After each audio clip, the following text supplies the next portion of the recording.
Professor made it into this thing. So we have that. Since it doesn't look like we're going anywhere, well, we are going somewhere, alarmingly fast actually. But since we're not busy other than that, here's a couple of facts. He's not just a regular moron. He's the product of the greatest minds of a generation, working together with the express purpose of building the dumbest moron who ever lived. And you just put him in charge of the entire facility. Good, that's still working. Hey, just in case this pit isn't actually bottomless, do you think maybe you could unstrap one of those long fall boots of yours and shove me into it? Just remember to land on one foot.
Olympians.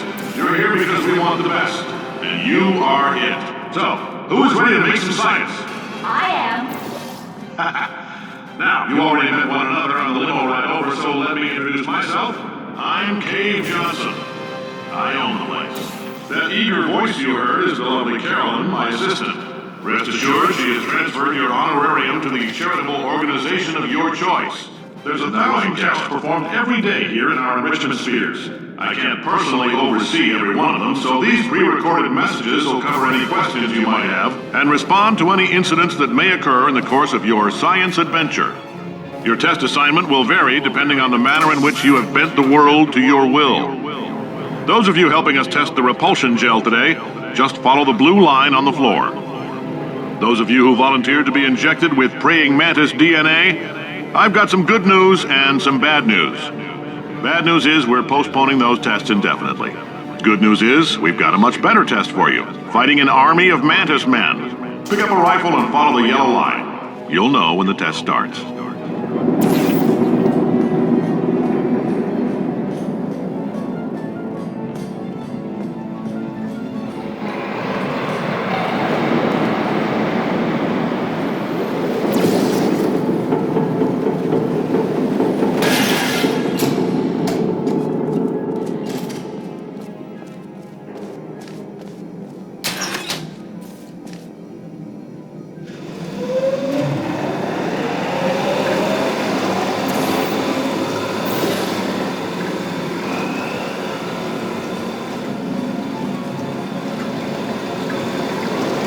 They say great science is built on the shoulders of giants.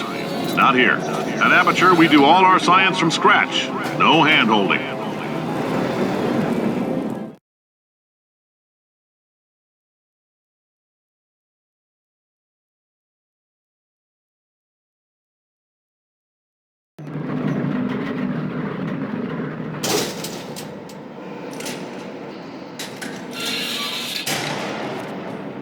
All right, let's get started.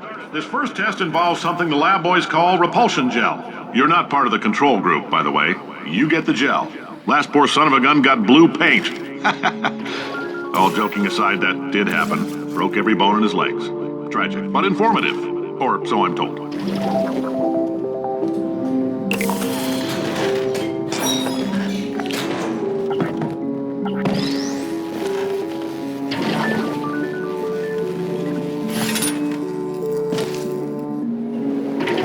The lab boys just informed me that I should not have mentioned the control group. They're telling me I ought to stop making these pre-recorded messages. That gave me an idea. Make more pre-recorded messages. I pay the bills here, I can talk about the control group all damn day.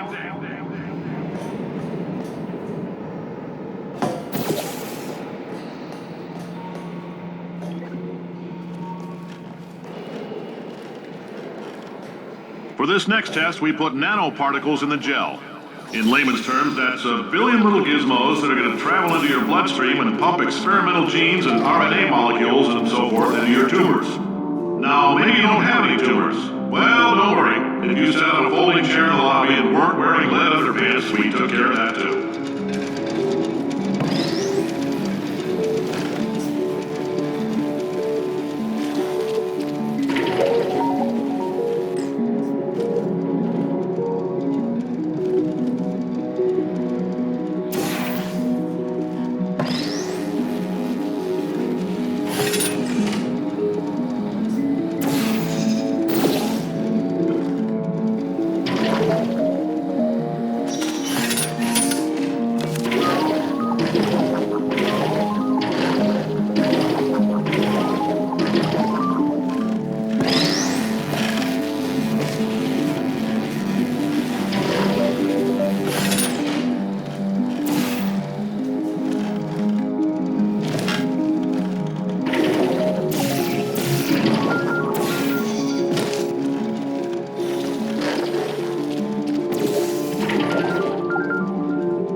Oh, in case you got covered in that repulsion gel, here's some advice the lab boys gave me.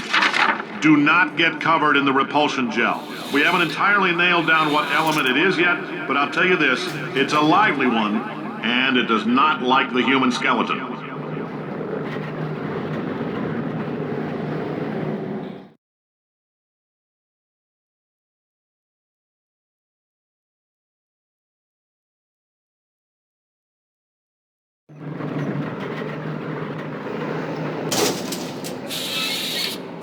All these science spheres are made of asbestos, by the way. Keeps out the rats. Let us know if you feel a shortness of breath, a persistent dry cough, or your heart stopping, because that's not part of the test. That's asbestos. Good news is the lab boys say the symptoms of asbestos poisoning show a median latency of 44.6 years. So if you're 30 or older, you're laughing. Worst case scenario, you miss out on a few rounds of canasta. Plus, you forwarded the... Ha! I like your style. You make up your own rules, just like me. Bean Counter said I couldn't fire a man just for being in a wheelchair. Did it anyway. Ramps are expensive.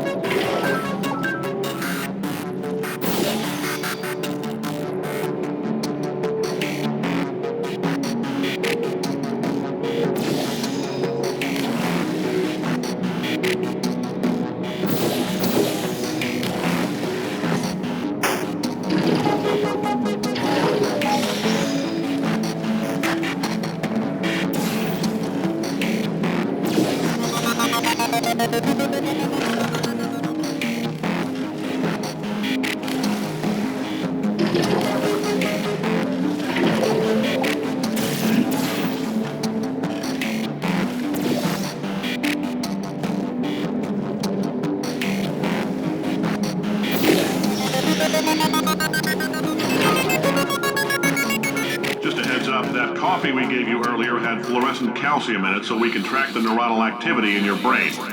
There's a slight chance the calcium could harden and vitrify your frontal lobe. Anyway, don't stress yourself thinking about it. I'm serious. Visualizing the scenario while under stress actually triggers the reaction.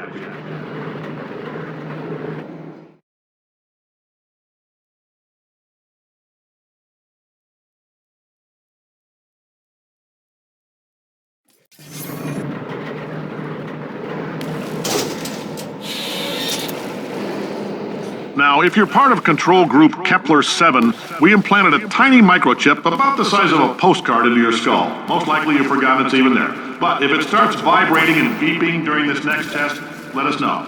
Because that means it's about to hit 500 degrees, so we're going to need to go ahead and get that out of you pretty fast.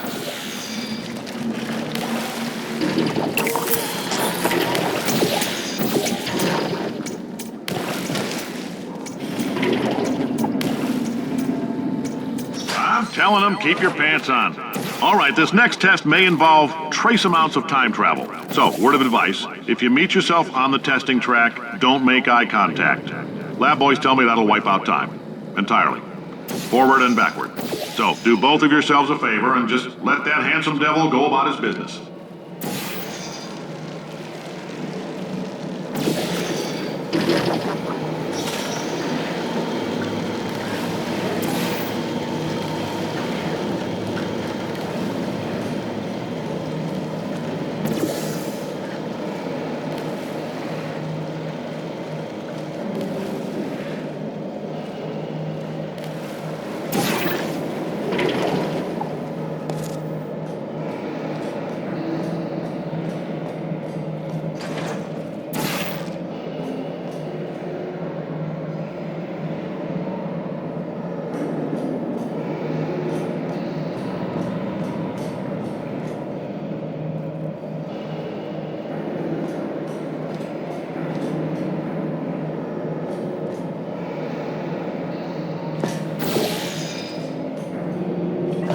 If you're hearing this, it means you're taking a long time on the catwalks between tests.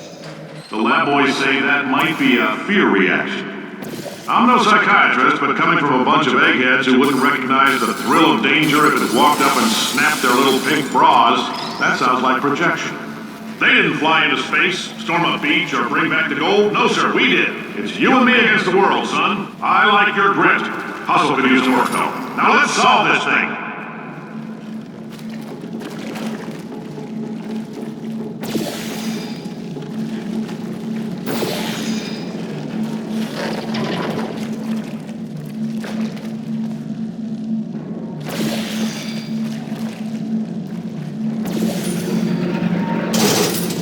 Science isn't about why, it's about why not.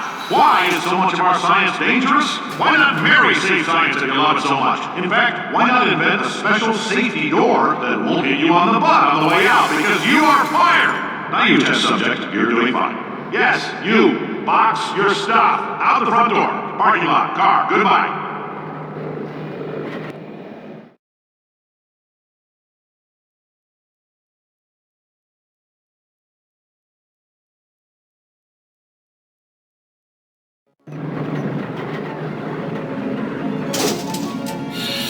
Congratulations! The simple fact that you're standing here listening to me means you've made a glorious contribution to science. As founder and CEO of Aperture Science, I thank you for your participation and hope we can count on you for another round of tests. We're not going to release this stuff into the wild until it's good and damn ready, so as long as you keep yourself in top physical form, there'll always be a limo waiting for you. Say goodbye, Carolyn. Goodbye, Carolyn. She is a gem.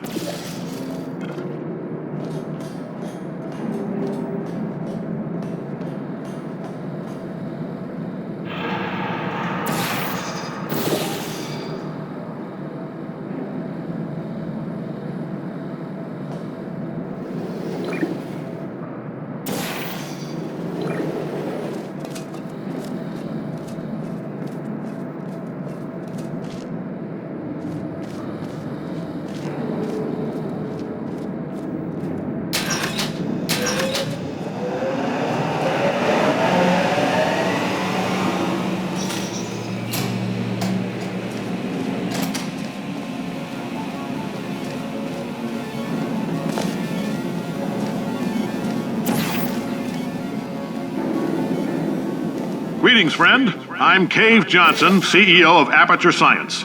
You might know us as a vital participant in the 1968 Senate hearings on missing astronauts. And you've most likely used one of the many products we invented, but that other people have somehow managed to steal from us. Black Mesa can eat my bankrupt... Sir, the testing? Oh, hi. Say, you're good at murder. Good. Oh, thanks.